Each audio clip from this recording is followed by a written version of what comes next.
Hello students, welcome to our channel. हमने जो class +2 का पार्टनरशिप अकाउंट स्टार्ट किया हुआ है उसका meaning and characteristics previous video में है। जिन्होंने नहीं देखी अभी तक वो आप देखकर फिर आगे पार्टनरशिप डीड की वीडियो देखना। इस वीडियो में हम लोग पार्टनरशिप डीड का मीनिंग एंड जो कंटेंट्स इंक्लूड होने चाहिए पार्टनरशिप डीड में वो स्टडी करेंगे। चलिए अब स्टार्ट करते हैं। सबसे पहले पार्टनरशिप डीड होती क्या है।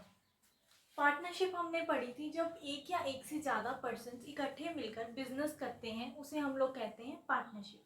अब पार्टनरशिप करने के लिए जब दो या दो से ज़्यादा पर्सन इकट्ठे हुए, अब उन लोगों ने आपस में एक अग्रीमेंट किया कि मैं तैयार हूँ तेरे साथ बिजनेस करने के लिए। अब वो अग्रीमेंट दो तरीके का था। एक था ऑरल, जिसमें हमने सिर्फ बोला कि हमने बिजनेस स्टार्ट करना है और बिजनेस स्टार्ट कर दिया, और दूसरा होता है रिटर्न। जब रिटर्न में हम लोग एग्रीमेंट करते हैं उसमें प्रॉपर लिखते हैं कितने पार्टनर्स होंगे और पार्टनर्स के साथ साथ क्या क्या किसकी ड्यूटी होगी, क्या क्या किस किस पार्टनर ने सैलरी लेनी है या इंटरेस्ट देना है कि नहीं देना है, ड्राइंग्स की लिमिट क्या होगी। वो सारी चीज़ें जब हम देखते हैं और लिखते हैं, प्रॉपरली उसे साइन करते हैं, उसे बोलते हैं पार्टनरशिप डीड। पार्टनरशिप डीड का मीनिंग देखते हैं। Partnership deed is an instrument drafted and signed by partners for defining various rules and regulations of the firm. एक फर्म की जो वेरियस रूल्स एंड रेगुलेशंस हैं उन्हें एक बार लिख के एक पेपर पर फिर उसे हर पार्टनर जब साइन कर देता है उसे हम लोग बोलते हैं पार्टनरशिप डीड। अब पार्टनरशिप डीड में होना क्या क्या चाहिए, कंटेंट क्या होगा। अब पार्टनरशिप डीड है मतलब एक पेपर है, हम लोगों ने डिसाइड किया हम लोगों ने एक बिजनेस करना है। उस बिजनेस को करने के लिए जितने भी पार्टनर्स होंगे वो सब आपस में क्या क्या डिसाइड करेंगे, क्या क्या चीज़ें उनकी सहमति से होनी चाहिए। वो फर्स्ट है नेम ऑफ द फर्म, हमारी फर्म किस नेम के अंडर रजिस्टर होगी या फिर उसके किस नेम से पहचाना जाएगा। Second place of the business, कि कौन सी जगह में हमने बिजनेस करना है उस जगह का भी हमें लिखना है। उसके बाद नेचर ऑफ बिजनेस, बिजनेस का नेचर क्या होगा, हमें गुड्स में बिजनेस करना है सर्विसेज में करना है। उसके बाद आगे ड्यूरेशन ऑफ पार्टनरशिप, ड्यूरेशन कितनी होगी एक पार्टनरशिप की, हमने 5 साल काम इकट्ठे करना है, 10 ईयर्स करना है या फिर लाइफ टाइम, वो सारा हमने ड्यूरेशन नोट करनी है। उसके बाद contribution of capital, each partner कितनी कितनी कैपिटल की कॉन्ट्रीब्यूशन करेगा। देन उसके बाद आया profit sharing ratio, profit sharing ratio कितनी होगी, आपस में जो प्रॉफिट को हमने डिवाइड करना है उसकी रेशियो क्या होगी, 1:1 होगी, 2:1 होगी, वो हमने नोट कर लेनी है पहले ही। उसके बाद है पार्टनर्स ड्राइंग्स, ड्राइंग्स क्या होती हैं, ड्राइंग्स होती हैं जो पार्टनर्स पैसा या कोई भी चीज़ें बिजनेस की अपने घर ले जाते हैं, यूज़ करते हैं पर्सनल पर्पस के लिए, उसे हम लोग बोलते हैं ड्राइंग्स। और विड्रॉल किया, मनी विड्रॉल किया, वो कितना लिमिट का कर सकते हैं वो भी डिसाइड कर लेना है पहले। उसके बाद है interest on drawing, interest on drawing कितना रेट पर लगेगा, इंटरेस्ट ऑन कैपिटल कितना रेट पर लगेगा, ये डिसाइड कर लेना है। Partner salaries fees bonus commission, अब जो पार्टनर है वो ओनर है अपने बिजनेस का, उसे सैलरी देनी है नहीं देनी है, कमीशन बोनस कितना मिलेगा कितना नहीं मिलेगा वो भी प्री डिसाइडेड होगा। उसके बाद है मेथड ऑफ कीपिंग अकाउंट्स, अब हमने डबल एंट्री में अकाउंट्स बुक कीपिंग करनी है, सिंगल एंट्री में करनी है, कैसे करनी है, कौन से मेथड से करनी है, ये भी पहले ही डिसाइड होगा। उसके बाद आती है duties powers and functions of partners, कि हर पार्टनर की क्या ड्यूटी होगी, क्या उसका फंक्शन होगा, क्या क्या मतलब कि उन्होंने काम करने होंगे और कौन सी ड्यूटी कौन से पार्टनर की होगी वो पहले से ही डिसाइडेड होगा। उसके बाद है वैल्यूएशन ऑफ गुडविल, अब गुडविल की वैल्यूएशन कैसे करनी है। गुडविल होता क्या है, गुडविल होती है हमारे बिजनेस की जो रेप्यूटेशन होती है, जब हम लोग उसे अकाउंट्स में वैल्यू करते हैं तो उसे बोलते हैं गुडविल।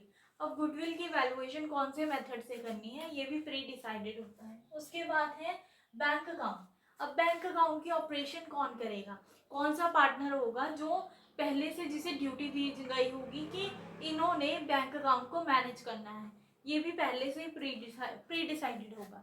उसके बाद है रिफंड टू रिटायरिंग पार्टनर, जब एक पार्टनर रिटायर होगा, रिटायर होने के बाद उसे उसका जो पैसा है वो कैसे वापस करना है, कौन से मोड से करना है, ये भी पहले से डिसाइड होगा पार्टनरशिप डीड में।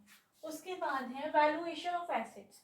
हमारे एसेट्स की अगर बाय चांस हमें रिकॉन्स्टिट्यूशन करनी है, दोबारा से फर्म को हमने रेशो चेंज करनी है या फिर दोबारा से रिकॉन्स्टिट्यूट करनी है, उस टाइम हमें जो भी एसेट्स हैं उसकी वैल्यूएशन कैसे करनी है, ये भी पहले से डिसाइड होगा पार्टनरशिप डीड में।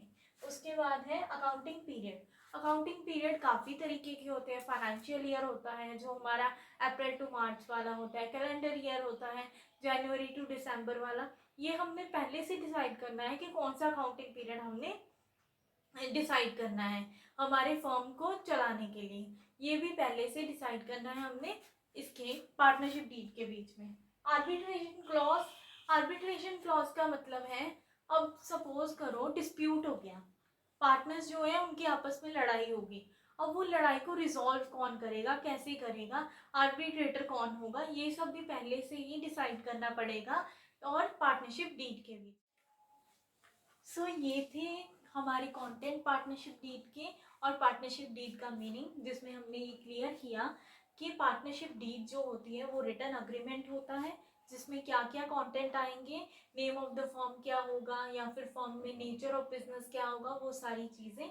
और अगर इन इससे केस उल्टा हो, मतलब हमारी डीड रिटन में ना हो और हमारे डिस्प्यूट हो जाए, अब वो डिस्प्यूट को रिजॉल्व करने के लिए क्या होगा, अब उनको रिजॉल्व करने के लिए इंडियन पार्टनरशिप एक्ट आया है। जब हमारे पास डीड नहीं होती है, means in the absence of partnership deed कुछ रूल्स एप्लीकेबल होते हैं। In the absence of partnership deed some rules are applicable under Indian partnership act 1932 and these rules are first, profit sharing ratio. Profit sharing ratio should be equal. ये लिखा गया है कि अगर आपके पास डीड पे रेशियो लिखी है तो ठीक है, अगर आपके पास डीड नहीं है रिटर्न और आपने कोई रेशियो नहीं लिखी है तो आपकी जो प्रॉफिट शेयरिंग रेशियो होगी वो इक्वल होगी, 1:1, जितने पार्टनर्स होंगे उनके बीच में इक्वल। सेकेंड है interest on capital. Interest on capital किसी भी पार्टनर को नहीं मिलेगा, ये अलाउड नहीं है। देन उसके बाद है interest on drawings. Interest on drawing भी हम लोग किसी भी पार्टनर से चार्ज नहीं करेंगे। उसके बाद है इंटरेस्ट ऑन पार्टनर लोन। अगर किसी पार्टनर ने फर्म को लोन दिया है, अब उस लोन के ऊपर वो पार्टनर कितना भी रेट ऑफ इंटरेस्ट मांगे, उसे सिर्फ मैक्सिमम मिलेगा 6% per annum, 6% per annum. Then उसके बाद है remuneration to partner. Remuneration, commission, bonus जो भी होगा वो कुछ भी अलाउड नहीं है। जो इंडियन पार्टनरशिप एक्ट 1932 है वो ये कहता है कि बिजनेस के ओनर आप हो, इसलिए आपको कोई भी रेमुनरेशन, सैलरी, कोई भी मतलब ऐसा जो भी फंड्स वगैरह होंगे वो ऐसे रिक्वायर्ड नहीं होंगे, सिर्फ प्रॉफिट का हिस्सा मिलेगा। और ये रूल्स बहुत इजी है लर्न करने के लिए। सिर्फ और सिर्फ हमें एक प्रॉफिट शेयरिंग रेशियो लर्न करनी है जो कि इक्वल है, और second interest on partner loan learn करना है जो कि 6% पर एनम है, और बाकी सारी चीज़ें नॉट अलाउड हैं। इजीली लर्न हो गया। ऐसे ही वीडियो देखने के लिए हमारा चैनल सब्सक्राइब कीजिए, लाइक कीजिए वीडियो को अगर अच्छी लगी हो, and subscribe please. Thanks for watching.